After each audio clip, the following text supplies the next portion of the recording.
Nabi Muhammad sallallahu alaihi wasallam. Qala ba'd al-ulama anna awwalu syai'in khuliqa fi hadzal 'alam huwa an-nur. Sebagian para ulama mengatakan bahwasanya makhluk yang pertama tercipta di alam semesta ini adalah nurun. Nurun apa Bapak-bapak Ibu-ibu? Cahaya. Apakah cahaya ini? Ternyata cahaya ini adalah Nur Muhammad. Itu adalah cahayanya Nabi Muhammad sallallahu alaihi wasallam. Sebelum jauh terciptanya langit dan bumi, sebelum jauh terciptanya planet-planet yang ada di alam semesta ini, semuanya tercipta sesudah nurun, yaitu nur Nabi Muhammad SAW. Karena dari nur Nabi Muhammad ini kita semua ada di sini, dan makhluk-makhluk bumi maupun alam semesta ini ada. Semua alam semesta ini ada karena adanya nurun Muhammad. Itu adalah cahaya Nabi Muhammad. Maka dikatakan bahwa Nabi Muhammad adalah seseorang yang telah diciptakan sebelum nabi-nabi sebelumnya. Tapi yang diciptakan hanyalah nur atau cahaya. Cahaya Nabi Muhammad telah diciptakan sebelum segala sesuatu diciptakan di alam semesta ini. Bukan hanya di dunia ya Pak, di alam semesta. Semua alam semesta ini itu adalah percikan dari cahayanya nurun Muhammad atau cahaya Nabi Muhammad sallallahu alaihi wasallam. Maka kita sebagai umat Kanjeng Nabi harus sangat berbangga. Berbangga karena kenapa? Karena Nabi kita adalah Nabi yang paling agung. Karena di dalam Quran semua Nabi dikatakan dengan nama panggilan. Ya Musa, Ya Harun, Ya Saleh. Semua Nabi-Nabi sebelum Nabi Muhammad dikatakan dengan nama panggilan. Ya Adam, uskun anta wa zawjukal jannah. Ya Isa bin Maryam, Ya Abdul Masih. Semua Nabi dikatakan dengan namanya langsung, kecuali nama Nabi, kecuali Nabi kita Muhammad SAW. Allah tidak memanggil kekasihnya dengan sebutan nama langsung, tapi dengan sebutan Ya ayyuhan an-nabi, wahai nabiku. Tidak menyebutkan dengan Ya Muhammad, karena seseorang ketika menyayangi seseorang tidak akan memanggil dengan namanya. Maka panggilan sayang Allah terhadap Nabi Muhammad SAW di Al-Quran mengawalinya dengan Ya ayyuha an-nabi. Ini adalah Nabi agung kita. Dikatakan walaupun pamannya Nabi Muhammad Abu Lahab, seperti yang ada di Quran, tabbat syada Abi Lahabin wa tab. Celakalah atau binasalah Abu Lahab beserta kedua tangannya. Ma aghna anhu maluhu wa ma kasab. Semua harta-harta itu akan sia-sia, dan semua amal perbuatannya itu akan sia-sia. Saya selana rongdat lahab. Api neraka yang bergejolak akan segera memakan Abu Lahab. Wa muratuhu hammalatal hatab. Dan istrinya pun seorang yang membawa kayu bakar akan celaka bersama Abu Lahab. Ini adalah pamannya Kanjeng Nabi. Pamannya Kanjeng Nabi dikatakan dia masuk neraka. Tetapi beliau Abu Lahab ini mendapatkan keringanan azab. Kapan mendapatkan keringanan azab? Ketika hari Senin, Yaumul Isnin, atau hari di mana lahirnya Kanjeng Nabi Muhammad SAW. Kenapa alasannya? Alasannya Pak, hanya karena Abu Lahab bergembira. Alasannya hanya satu. Dia bukan mengikuti Nabi, dia tidak mengikuti perintah Nabi, dia tidak mengikuti apapun yang diinginkan oleh Nabi, tapi alasannya hanya satu. Kenapa diringankan oleh azabnya? Yaitu bergembira atas kehadiran keponakannya. Karena Abdullah atau bapak dari Nabi Muhammad adalah saudaranya, masih satu saudara dengan Abu Lahab. Lalu Siti Aminah ketika melahirkan itu budaknya Abu Lahab bernama Suwaibah. Ketika itu dia mendapatkan kabar bahwasanya keponakannya telah lahir. Maka Abu Lahab sangat bergembira. Diberitahu oleh Suwaibah, Abu Lahab sangat bergembira. Suwaibah ini adalah budaknya Abu Lahab. Ketika Suwaibah mendapatkan kabar dari kelahiran keponakannya, maka Suwaibah langsung mengabari majikannya yaitu Abu Lahab. Ketika dia mengabari, dia sangat bergembira atas kehadiran atau kelahiran Nabi Muhammad. Dengan apa? Dengan membebaskan Suwaibah menjadi orang yang merdeka. Itu saking senangnya terhadap kelahiran kanjeng Nabi. Saking senangnya terhadap kelahiran kanjeng Nabi sehingga apa? Sehingga budaknya sendiri dibebaskan menjadi hamba orang merdeka seperti halal. Nah, atas tindakan seperti ini saja Abu Lahab dapat keringanan azab hanya di hari Senin. Itu 12 Rabiul Awal Yaumul Isnin atau hari Senin ketika lahirnya kanjeng Nabi Muhammad Sallallahu Alaihi Wasallam. Maka kita sebagai umatnya maka sangat berbahagia sekali, karena kita tidak ikut hanya turut bergembira, tapi kita juga selalu bersolawat terhadap kanjeng Nabi Sallallahu Alaihi Wasallam. Bahwa Abbas bercerita pada rekan-rekannya, Anal Abbas qala lama mata Abu Lahab ra'aituhu fi manami ba'da haulin fi syari halin. Abbas berkata bahwasanya ketika Abu Lahab telah meninggal, saya melihat Abu Lahab di mimpi saya. Ra'aituhu fi manami ba'da haulin. Saya melihat Abu Lahab di mimpi saya setelah 1 tahun, fi syarri halin, dalam keadaan seburuk-buruknya. Jadi setelah Abu Lahab meninggal, Abbas ini, saudara ini dimimpikan bahwasanya kondisi keadaan Abu Lahab setelah 1 tahun sangat buruk. Tetapi apa? Tetapi dia bercerita bahwasanya qala ma laqitu ba'dakum rahatan illa anna al-'adaba yukhaffifu 'anni yaumil isnin. Malakitu ba'dakum raha. Saya setelah meninggalkanmu atau saya setelah meninggal, saya tidak pernah roha atau tidak pernah beristirahat. Illa anna al-'adaba yukhaffifu 'anni, kecuali azab itu diringankan untukku inda yaumil isnin, ketika hari Senin. Itulah dasarnya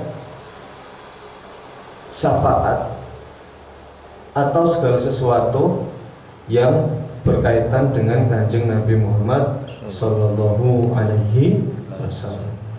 Itu baru permisalan, cuma contoh kecil ya Pak ya. Jadi ada banyak sekali contoh-contoh yang menandakan bahwasanya beliau ini adalah benar-benar Nabi atau Rasul kekasih Allah Subhanahu wa Ta'ala. Maka bagaimana kita cara mendekatkan diri kepada Allah Subhanahu wa Ta'ala, kita tidak bisa langsung, Mbak, tapi kita harus juga melewati kekasihnya. Itu dengan siapa? Dengan kanjeng Nabi Muhammad Sallallahu Alaihi Wasallam. Bagaimana kita akan mengetahui Tuhan kita? Bagaimana kita akan mengetahui cara-cara jalan menuju Tuhan kita? Kalau kita tidak tahu siapa kekasih Tuhan kita. Kekasih Tuhan kita adalah kanjeng Nabi Muhammad Sallallahu Alaihi Wasallam. Maka salah satu cara atau jalan yang terbaik untuk menuju Tuhan yaitu dengan mencintai Nabi Muhammad Sallallahu Alaihi Wasallam. Cinta kita sebagai kanjeng Nabi bisa diimplementasikan dengan kita sering membaca sholawat. Sholawat itu sigohnya ada banyak, Pak. Sigoh itu kayak bentuk sholawat itu kan ada banyak, ada sholawat hariah dan sebagainya. Tetapi kalau misalkan tidak mampu untuk menghafalkan atau tidak bisa, itu cukup Allahumma sholli wa sallim ala sayyidina Muhammad. Itu insya Allah sudah cukup. Itu saking gampangnya kita menjadi umat Muslim atau umat Islam. Itu makanya menjadi Islam itu sangat mudah sekali. Karena apa-apa nanti insya Allah yang dilakukan itu adalah suatu ibadah. Ibadah itu mungkin kalau diidentikan dengan agama Islam hanya berbau dengan yang namanya ritual seperti sholat, zakat, haji dan lain-lain. Itu memang benar, itu adalah suatu ibadah. Tapi kewajiban kita sebagai masyarakat membantu sesama, saling mengenal, saling jujur dengan orang lain, menafkahi keluarga dan lain-lain, itu juga ibadah. Dan ibadah itu juga dari sunnah Nabi. Diceritakan ada seseorang sahabat atau seorang ketika zaman sahabat, ketika itu Nabi sedang mengisi suatu majelis, tetapi ada satu orang yang hanya lewat saja ketika majelisnya Nabi Muhammad SAW. Itu hanya lewat saja, itu tidak menghiraukan. Lalu sahabat pun malah, kok ini orang-orang kok bisa-bisanya hanya lewat saja gitu. Sedangkan di sini ada majelis dengan Nabi Muhammad SAW. Tetapi Nabi Muhammad SAW menjawabnya, dia memang tidak mengikuti majelis denganku, tapi dia sedang menafkahi keluarganya. Ketika dia sedang menafkahi keluarganya, maka dia sedang mengikuti sunnahku. Sunnahku kan banyak, Pak ya. Kalau dikaitkan dengan sunnah Nabi Muhammad SAW itu sangat banyak sekali. Jadi kita tidak perlu berpaku pada, ini sunnahnya Nabi itu harus seperti ini, seperti itu. Tidak seperti itu. Misalkan ada orang yang tidak sholat duha, kamu harus sholat duha seperti ini karena ini adalah sunnah Nabi. Ya tidak bisa dibahasakan. Kalau misalkan dia mungkin harus mencari nafkahnya ketika waktu duha tersebut, karena itu pun dari sunnah Nabi. Maka ketika pekerjaan kita atau ketika kita mencari nafkah atau yang lain-lainnya, itu Pak, yang paling utama itu adalah suatu niat, Pak. Niat itu utamanya. Kita puasa sunnah aja, kalau kita nggak puasa cuma niat, dapat pahalanya nggak dapat? Dapat nggih? Kalau misalkan kita mau puasa sudah niat tapi tidak jadi puasa, itu kita sudah dapat niat puasa ketika puasa sunnah ya, Pak. Apalagi kalau yang pekerjaan kita seperti kita mencari nafkah, ini tuh eman, Pak. Itu sangat eman sekali kalau kita nggak membaca niat. Misalkan mau pergi ke kantor, kalau enggak mau pergi ke sawah, itu diniatkan dalam diri, nama itu lillahi ta'ala. Insya Allah itu akan menjadi suatu yang namanya ibadah. Karena segala sesuatu kalau tanpa niat itu hanyalah kosong gitu, Pak. Kita melakukan sesuatu tanpa niat itu juga kosong. Sama halnya seperti sholat. Sholat kalau nggak ada niat, sah enggak sholatnya, Pak? Enggak sah. Haji kalau tidak ada niat juga tidak sah. Semua segala sesuatu perbuatan ritual kita yang ada di ajaran Islam ini kalau tidak ada niat tidak sah. Seperti itu. Maksudnya perbandingannya seperti itu. Kalau misalkan tentang kepentingan atau keutamaan suatu niat, maka niat itu sangat amatlah penting. Walaupun kita mau misalkan membantu tetangga, itu emang harus kita niatnya apa? Lillahi ta'ala. Karena setiap niat ini insya Allah nanti akan diberikan pahala oleh Allah Subhanahu wa ta'ala. Seperti itu ya, Pak. Maka dalam pagi yang berbahagia ini saya akan membawakan suatu kajian yang tadi bertema tentang sholawat kepada Nabi Muhammad Sallallahu Alaihi Wasallam.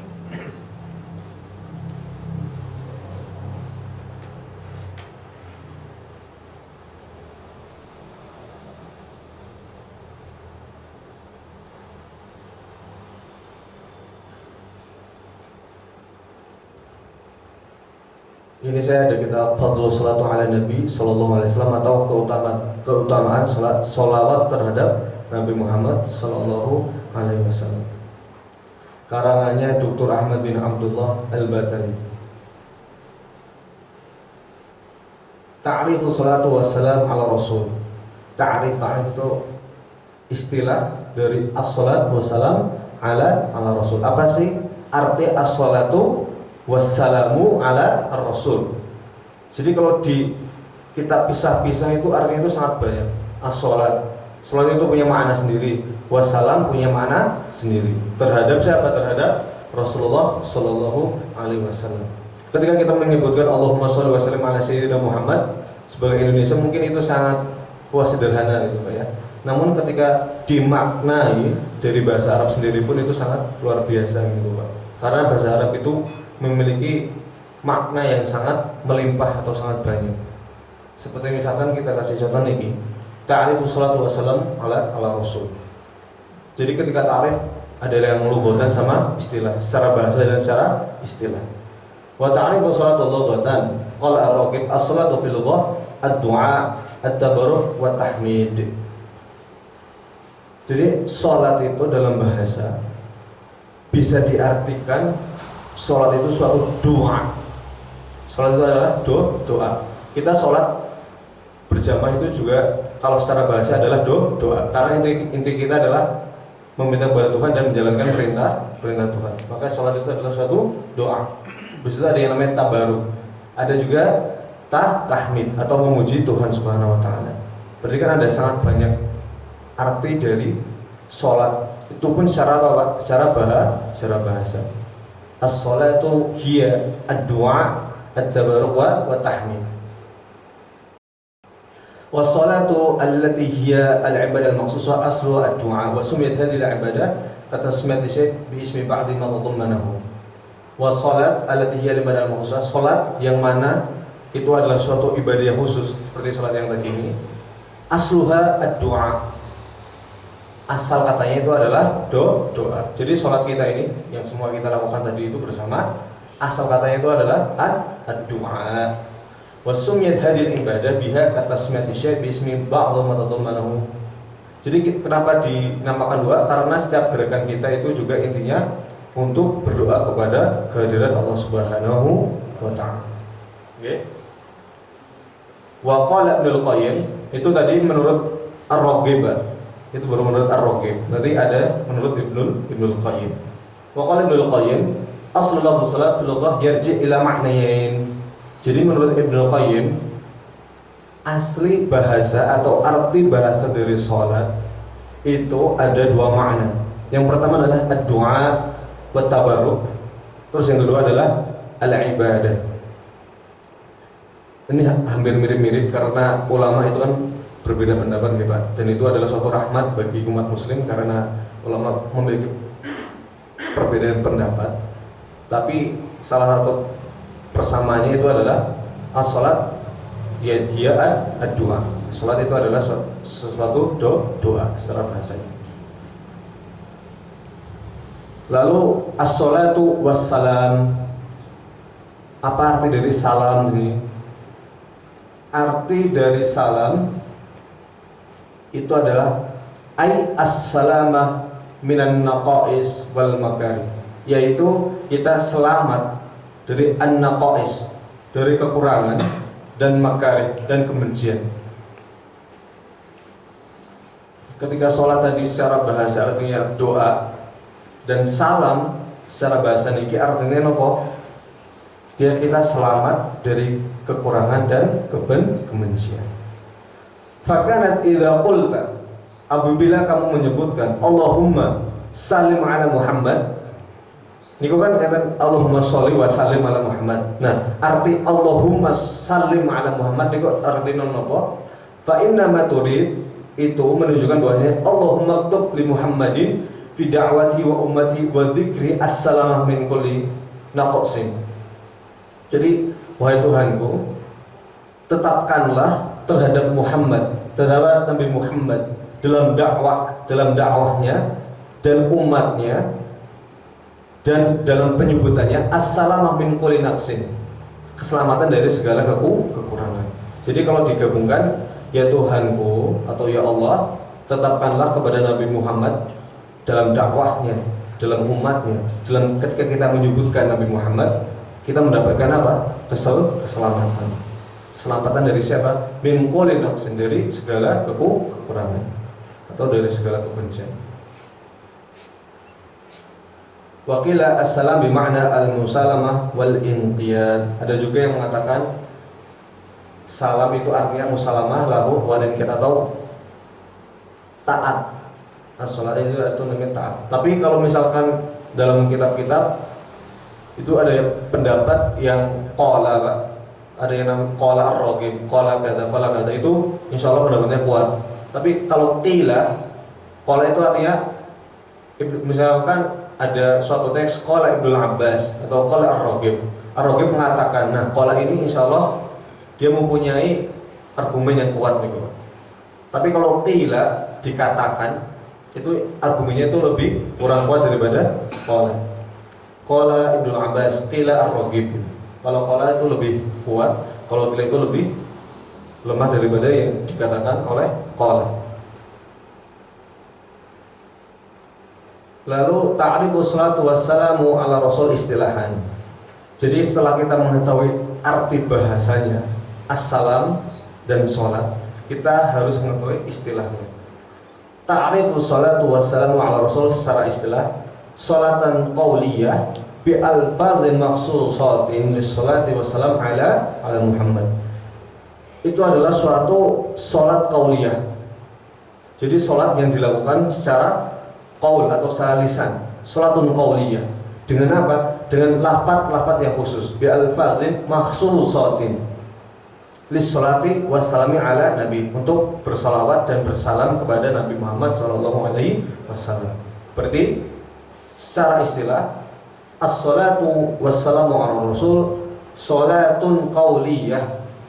Salatun qawliyah berarti adalah salat yang dilakukan secara lisan atau salawat yang dilakukan secara lisan bi alfazin makhsusatin, dengan lafaz-lafaz yang khusus. Salat yang dilaksanakan dengan lisan dengan lafaz-lafaz yang khusus untuk apa? Untuk bersalawat kepada Nabi Muhammad SAW. Makna salatu wassalam ala rasul. Jadi kalau misalkan kita sering dengar nih Pak, sebelum bersalawat, innallaha wa malaikatahu yusalluna 'alan nabi ya ayyuhalladzina amanu shallu 'alaihi wasallimu taslima. Innallaha wa malaikatahu yusalluna 'alan nabi. Sesungguhnya Allah dan malaikatnya bersolawat untuk kanjeng Nabi. Ini kok bisa kita bayangkan ibu ya Pak, kalau kita malas-malasan untuk bersolawat terhadap Nabi, di Quran itu yang bersolawat terhadap Nabi itu bukan hambanya atau bukan umatnya, tetapi siapa? Allah sama malaikat. Allah sama malaikat itu sholat, apalagi kita ini kok orang biasa, umat muslim yang tidak tahu pahalanya seperti apa, kok nggak mau bersolawat. Karena Allah sama malaikatnya itu juga bersolawat. Innallaha wa malaikatahu yusalluna 'alan nabi. Maka setelah itu, ya ayyuhalladzina amanu, wahai orang-orang beriman, shallu 'alaihi wasallimu taslima. Maka bersalawatlah terhadap Nabi Muhammad SAW. Karena kenapa?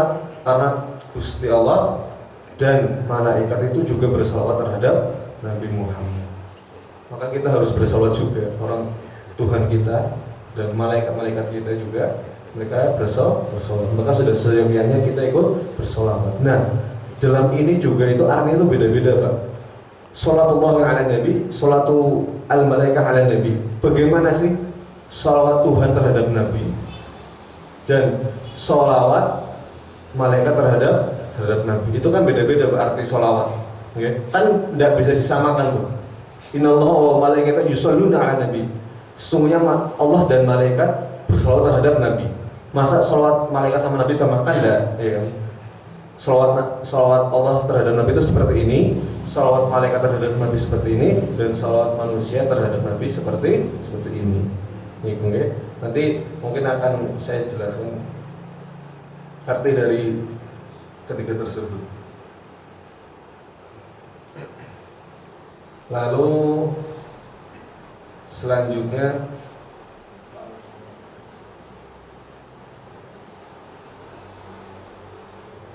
makna salatu wassalamu ala abdi. Jadi makna salawat dan salam untuk hambanya. Ini makna salatu wassalamu ala abdi. Qala Ibnu Qayyim, dikatakan oleh Ibnu Qayyim, amma sallallahu subhanahu ala abdihi fanawani. Jadi salatullah subhanahu ala abdi itu ada dua, atau salawat Allah terhadap hambanya itu ada dua. Yaitu ada yang amah wa khasah. Amma al-amah fahiya salatuhu ala ibadihi al-mu'min. Qala ta'ala huwa alladhi yusalli 'alaikum wa malaikatahu. Jadi salawat dan salam terhadap hambanya itu ada dua jenis, yaitu yang amah itu umum, dan khas itu khusus. Jadi ada dua nau atau dua jenis, yaitu ada amah wa khasah. Amal amah fayat salatuhu itu salawatnya terhadap Nabi ala ibadi al-mu'min. Jadi salawatnya terhadap Nabi kepada hamba-hamba orang mukmin. Itu seperti itu makna secara umum. Wa minhu doa Nabi li ahdil mu'min qul Allahumma shalli ala abi wa aufa. Dan di antaranya ada doa Nabi terhadap orang-orang mukminin seperti apa? Lafadznya Allahumma shalli ala abi wa aufa. Anna asani salatuhu al-khasah ala anbiya'ihi wa rusulihi khususan ala khatimihim wa khairihim Muhammad. Jadi salatullah subhanahu wa ta'ala ala abdi terhadap hambanya itu ada dua, Pak. Yang pertama itu amah, yang kedua itu khasah. Yang amah ini untuk seluruh umat manusia. Jadi kita sholawat juga secara tidak langsung mendoakan seluruh umat manusia, atau umat Islam maksudnya, bukan umat manusia, secara umat muslim. Itu kalau misalkan makna secara amah atau secara umumnya. Lalu kalau apabila dikatakan makna salatu wassalam secara khusus, maka salatu al-khasah atau salawatnya yang khusus terhadap ala anbiya'ihi, terhadap nabi-nabinya, wa rusuli, terhadap rasul-rasulnya, khususon. Ini ada kata-kata khusus, terkhususnya ala khatimihim wa khairihim Muhammad. Terhadap siapa? Terhadap yang akhir, yang paling akhir atau penutupnya, wa khairihim, dan yang terbaik daripada nabi-nabi, yaitu siapa? Nabi Muhammad sallallahu alaihi wasallam. Lalu apa sih hukumnya? Hukum membaca salat itu seperti apa? Hukum salat ala rasul fi salat. Hukum salat ala rasul fi salat. Apa sih hukum membaca salawat dalam salat? Maudhi'u salat ala rasul, maudhi'u salatu ala rasul fi tasyahhud akhir min as-salat. Wa ikhtalafu fuqaha fi hukmi ala qaulani. Jadi ketika kita membaca tasyahud itu, Pak, tasyahud awal itu sunnah apa rukun, Pak Ibu? Kan ada enten tasyahud awal, enten tasyahud akhir nggih. Tasyahud awal itu sunnah atau wajib nih, Pak? Wajib nggih. Mau salat ala Rasul fi tasyahud akhir min as-salat. Jadi dikatakan di sini, tapi ada beberapa ulama Pak yang mengatakan bahwasanya tasyahud awal itu sunnah. Enten yang berpendapat seperti itu. Okay. Cuma itu kan beda-beda pendapat, ada yang wajib, ada yang sunnah. Tapi yang sepakat wajib itu tasyahud akhir atau tasyahud kedua itu wajib membaca sholawatullah ala Nabi. Maudhi'u salat ala Rasul fi tasyahhud al-akhir min as-salat. Jadi maudhi'u salat atau tempatnya bersalawat terhadap Nabi Muhammad SAW ketika sholat itu terdapat di fi tasyahhud al-akhir min as-salat. Dalam tasyahud akhir di sholat. Dalam tasyahud akhir di sholat itu adalah tempat di mana kita melakukan atau mengucapkan sholawat. Waqtalaqal fuqaha fi hukmi ala qaulaini. Dan para fuqaha, para ulama, mereka berikhtilaf atau berselisih pendapatnya terhadap hukumnya. Ada dua pendapat. Yang pertama al-qaul al-awwal annahu wajib. Itu bersolawat terhadap Nabi dalam tasyahud akhir itu apa? Wajib. Niku menurut siapa? Menurut Imam Syafi'i, Imam Hambali, niku wajib hukumnya. Adapun al-qaul asani, pendapat yang kedua menyatakan bahwasanya bersolawat terhadap Nabi di tasyahud akhir itu adalah sunnah. Itu pendapatnya sinten? Itu pendapatnya Al-Hanafiyah wal Maliki. Nah, niku indahnya Islam. Islam itu sangat indah karena kita memiliki banyak ulama atau mazhab-mazhab seperti mazhab Hanafi, Syafi'i, Maliki, Hambali, dan mereka juga punya gagasan atau punya dalil atau bukti. Kenapa mereka berani ngomong seperti ini? Karena mereka mempunyai suatu bukti.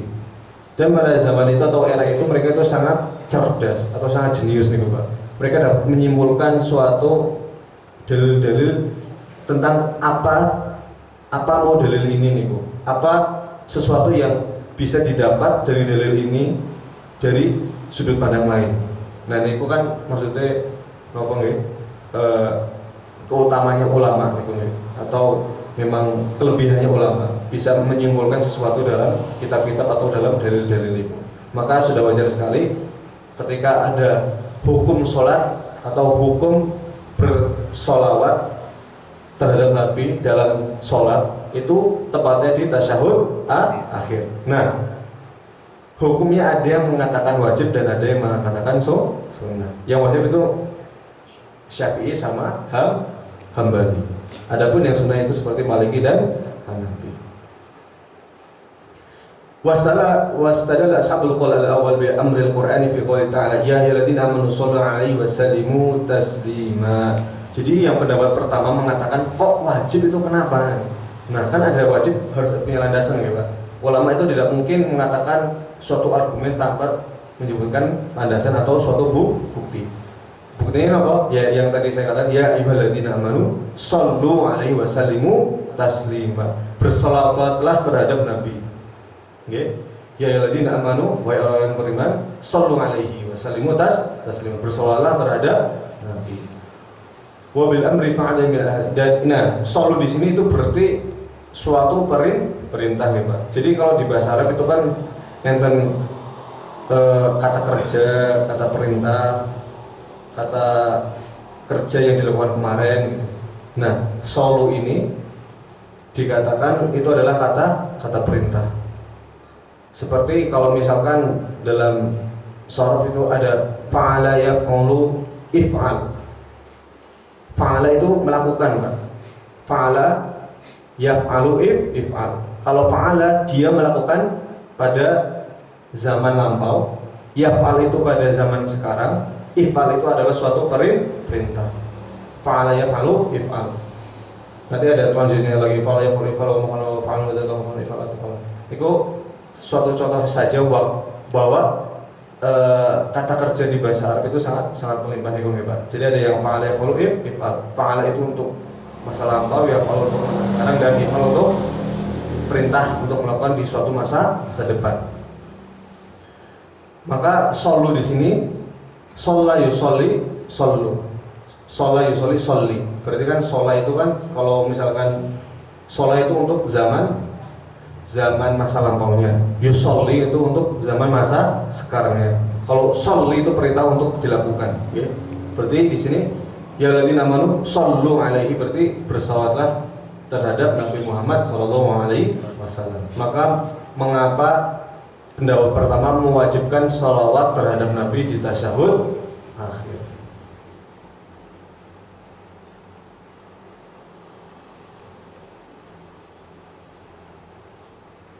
Nah niku wa asabul alqal asani famil al-amr fil ayat wal hadis ala istihbab. Nah, adapun uniknya ulama-ulama niku Pak, kalau misalkan ada kata perintah dalam bahasa Arab seperti shallu niku, itu mereka biasanya berbeda pendapat. Kayak shallu di sini itu adalah untuk perintah. Adapun pendapat yang kedua tadi yang mengatakan bahwasanya bersalawat terhadap Nabi Muhammad SAW di tasyahud akhir itu adalah sunnah, mereka berpendapat bahwasanya shallu kan dalilnya ini sama nih Pak. Ya alladzina amanu shallu 'alaihi wa sallimu taslima.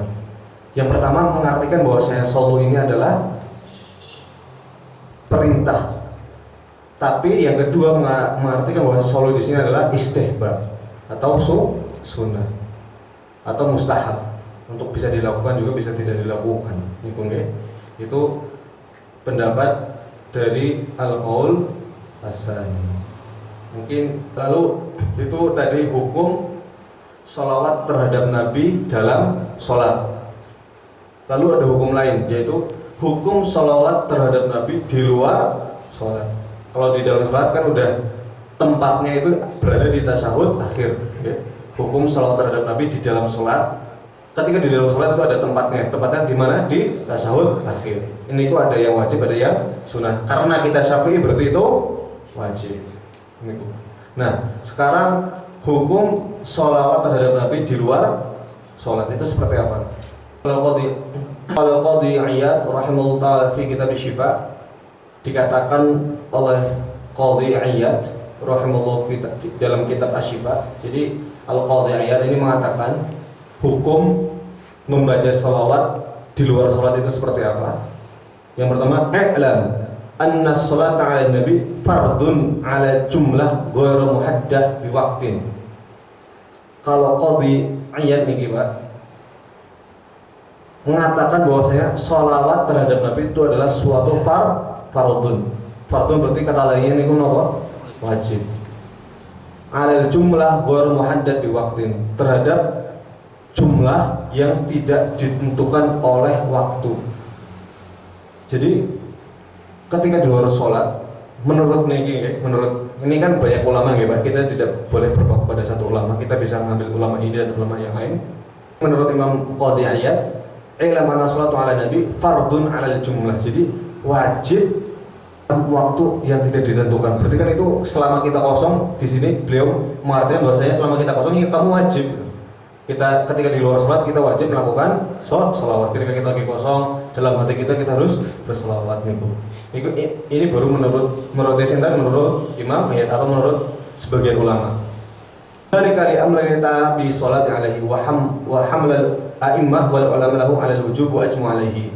Karena kenapa? Karena ya niki enten alasannya nopo? Alasannya niku yang tadi ya ayyuhalladzina amanu shollu alaihi wasallimu taslima. Nah, kadang-kadang ulama itu ada yang dia sangat niku Pak, nopo nggih? Kalau bahasa ini jumud niku Pak ya. Keras niku. Kalau sudah artinya ini berarti ini gitu. Seperti solu itu kan perintah, ya udah perintah gitu. Kamu nggak boleh ngatain solu ini selain perintah. Kamu ngatain istihbab, nggak boleh kamu ngatain selain lil amri atau untuk perintah, tidak boleh gitu. Maka ada yang mengatakan bahasa ini kalau perintahnya berarti perintah. Perintahnya kapan? Ya dilakukan di dalam sholat, ya tidak dilakukan juga di dalam sholat. Berarti kalau tidak dilakukan di dalam sholat, berarti ketika kamu ngapain, ketika kamu melakukan segala sesuatu, berarti kamu harus juga sholat. Ini menurut Al-Qadhi Iyad. Nah niku saking apa ya? Dia menginginkan bahwasanya memaknai Quran sallallahu alaihi ini adalah wajib, berarti itu adalah suatu kewajiban, maupun itu di dalam sholat maupun itu di luar sholat. Wa hamala al-imam wal ulama lahu 'ala al-wujub wa ajmu alaihi. Wa qala Sakhawi fi qaul al-Bari naqlan an Ibnu Hajar fil Fath al-Bari inna hasil ma waqaftu alaihi min kalam al-ulama fi hadhihi al-masalah 10 madhahib wa dzakar minha. Ini tadi menurut Qadhi ya Pak. Nah yang kedua ini dikatakan oleh Imam Sakhawi, dia menukil dari Ibnu Hajar di kitab Fathul Bari mengatakan bahwasanya permasalahan ini atau perbedaan pendapat ini ternyata menghasilkan 10 pandangan yang berbeda. Itu tadi kan satu pandangan ya Pak. Nah, dalam kitab yang lain itu menyimpulkan ada 10 pandangan yang berbeda atau 10 hukum yang berbeda terhadap sholawatullah kharijah sholat atau di luar sholat. Yang pertama niku annaha minal mustahabbat. Berarti hukumnya apa? Mustahab. Itu niku yang pertama. Terus yang kedua annaha wajibah fi jumlah bi ghairi hasrin walakin aqall ma yaslu bihi al-ijza' marrah wahid. Jadi ada yang mengatakan bahwasanya Tadi kan ada yang mustahab ya Pak. Yang kedua itu mengatakan bahwasanya sholawat Nabi di luar sholat itu adalah wajib. Wajib fil jumlah bi ghairi khosrin, dalam jumlah yang tidak ditentukan. Artinya apa? Artinya kamu mau sekali ya nggak apa-apa, 2 kali nggak apa-apa, 3 kali nggak apa-apa, karena jumlahnya itu tidak ditentukan. Anna wajibah fil jumlah bi ghairi hasrin. Walakin aqal ma yahsulu bi al-ijza' marrah wahid. Jadi tetapi yang paling sedikit itu adalah 1 kali atau sekali, sehari sekali minimal kita baca sholawat di luar sholat. Niku nggih. Niku menurut Imam niki di Imam Ibnu Hajar fi Fathul Bari. Terus yang ketiga, hukumnya apa? Tajannub marrah wahidah fil umrah fi sholati fil umrati fi sholatin aw fi ghairiha. Wa ya misal qaulina. Nah, ada juga yang mengatakan bahwasanya sholawat terhadap Nabi itu sama halnya seperti kalimat tauhid. Kalimat tauhid itu apa? Asyhadu alla ilaha illallah wa asyhadu anna Muhammadan abduhu wa rasuluh. Niku dilakukan kapan, Pak? Sekali saja nggih dalam seumur hidup nggih. Ketika seseorang misalkan non muslim ingin memeluk Islam, berarti dia melakukan kalimat tauhid ini sekali dalam seumur hidup. Nah, ada yang mengatakan bahwasanya sholawat terhadap Nabi itu juga sekali seumur hidup juga cukup. Seperti apa? Seperti ketika di sholat, seperti ketika di umroh, di haji dan lain sebagainya. Nah, ada yang mengatakan seperti ini. Jadi kamu bersolat terhadap Nabi itu berapa kali sih? Dia mengatakan, ada yang pendapat ketiga ini mengatakan ya cukup sekali saja dalam seumur hidup. Kalau yang kedua tadi mengatakan apa? Minimal sekali dalam sehari. Pendapat yang ketiga mengatakan minimal sekali dalam seumur hidup. Itu dibandingkan dengan kalimat tauhid.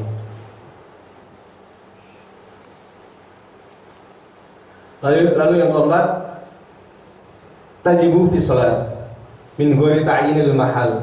Jadi wajib dalam salat. Niku yang keempat itu. Min ghairi ta'yin mahal, tanpa ditentukan tempatnya di mana. Seperti di tasyahud awal atau di tasyahud akhir itu yang penting wajib lah di salat gitu nggih. Terus yang kelima, yajibu al-iksar minha min ghairi taqyidin bi adadin. Terus yang kelima, hukum membaca sholawat terhadap Nabi di luar salat. Yang kelima hukumnya apa? Diwajibkan untuk membacanya dengan banyak. Yajibu al-iksar. Jadi al-iksar itu kasir, nggih Pak. Kasir itu kan banyak. Berarti kan kita harus membaca sholawat terhadap Nabi sangat banyak atau diperbanyak nih. Tanpa ada Pak, min ghairi taqyidin bi adadin, tanpa ada ikatan suatu jumlah. Yang penting kamu sholawat sebanyak-banyaknya tanpa ada suatu ikatan jumlah. Ya kamu mau 100 200 terserah, yang penting tidak dijumlah itu. Terus yang keenam, ini pendapat milik qala at-Tahawi wa ghairihi kullama dzukira sallallahu yusalli alaihi. Jadi kalau pendapat yang keenam menurut Imam Tahawi itu, kapan kita atau hukumnya ketika kita membaca salat Nabi di luar salat itu ketika ada orang yang membaca kalimat Nabi. Seperti saya misalkan sambutan, marilah kita bersolawat terhadap Nabi. Antum atau panjenengan menjawab sallallahu alaihi wasallam taslima. Nah, niku pendapatnya Imam Tahawi itu seperti itu. Kalau misalkan ada yang dia mengatakan atau mengucapkan kalimat Nabi, yang lain harus ikut menyalaminya. Yusalluna ala Nabi. Ketika saya mengagungkan Nabi, maka panjenengan juga mengagungkan Nabi. Nah, niku menurut Imam Tahawi seperti niku. Jadi, ulama juga ketika disebutkan Nabi Muhammad, yang lain juga ikut menyebutkan Nabi Muhammad. Iku pendapatnya Imam Tahawi. Lalu yang ketujuh niku fi kulli majlis marratan, fi kulli majlis marrah walam tuqarrar dzikrahu miraran. Jadi di setiap majelis itu minimal ada sekali. Niki konteksnya nopo? Di luar sholat itu kan. Nah, di luar sholat itu kapan itu niku? Nah, ketika ada majelis katanya gitu. Ketika ada majelis kamu baru bersolawat. Fikul majlisin marroh itu berapa? Sekali. Walam tuqarrar dzikru miran. Tapi kamu tidak boleh mengulang-ulanginya gitu. Jadi intinya kalau yang pendapat ketujuh ini mengatakan bahwasanya sholawat terhadap Nabi di luar sholat itu dilakukan ketika dalam suatu majelis. Kan tadi yang lain ada yang bersolawat sebanyak-banyaknya ketika kita kerja, ketika kita ngapain itu juga kita harus bersolawat. Nah, pendapat yang ketujuh ini khusus dilakukan di setiap majelis, fi kulli majlisin, di setiap majelis. Minimal itu satu kali. Walam tuqarriru. Nah, yang ke-8 ini fi kulli du'a, dalam setiap doa. Ketika kita berdoa, itu kan doa kan di luar sholat ya Pak. Kalau sholat sendiri doa sendiri. Nah, di doa ini wajib hukumnya kita membaca salawat. Ini menurut pendapat yang ke-8. Menurut pendapat yang ke-8, kita mengucapkan salawat terhadap Nabi itu di luar sholat ketika doa. Fi kulli du'ain. Ya di foto lah.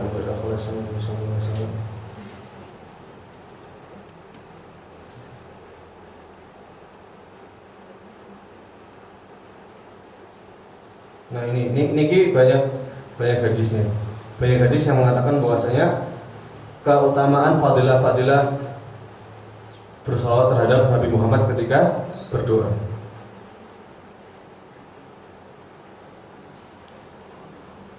Ada yang mengatakan gini Pak. Ad-du'a'u baina sholataini 'ala nabi la turad. Jadi doa di antara dua salawat terhadap Nabi Muhammad maka tidak mungkin tidak dikabulkan. Itu saking dahsyatnya salawat terhadap Nabi Muhammad SAW. Jadi misalkan yang pertama kita ingin berdoa, diawali dengan salawat terhadap kanjeng Nabi, diakhiri dengan salawat terhadap kanjeng Nabi. Nah di tengah-tengah doa itu yang kita ucapkan, mau itu dengan bahasa Indonesia, mau dengan bahasa Jawa, bahasa Arab, insya Allah makbul. Karena as-salatu ad-du'a baina sholati 'ala nabi la turad. Jadi tidak mungkin tidak diijabah gitu, atau tidak mungkin tidak dikabulkan. Mungkin itu sekian dari saya. Kalau misalkan banyak kesalahan, saya mohon maaf sebesar-besarnya. Assalamualaikum warahmatullahi wabarakatuh. Waalaikumsalam warahmatullahi wabarakatuh.